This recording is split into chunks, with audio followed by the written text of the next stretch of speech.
నేను చెప్పాను కదండి, ఇక్కడ NH-44లో డైలీ 2-3 యాక్సిడెంట్స్ అవుతున్నాయి. సో ఈరోజు మార్నింగే 2 యాక్సిడెంట్స్ అయినాయి.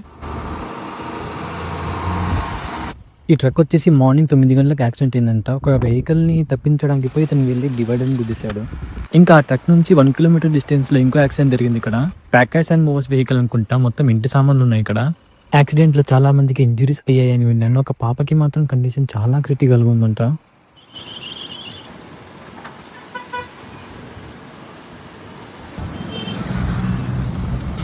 కర్నూలు నుంచి నంద్యాల వెళ్లే వాళ్ళు ఓరకల్ అండ్ హుసేనాపురం మధ్యలో కాస్త జాగ్రత్తగా వెళ్ళండి. వన్ సైడ్ రోడ్ మొత్తం డిగ్గింగ్ చేశారు.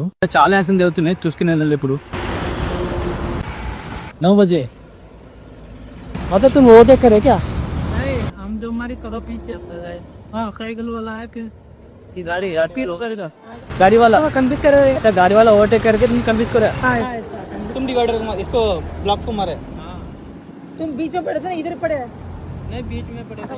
यहाँ पड़े थे. गाड़ी बीच में हो गया था. तुम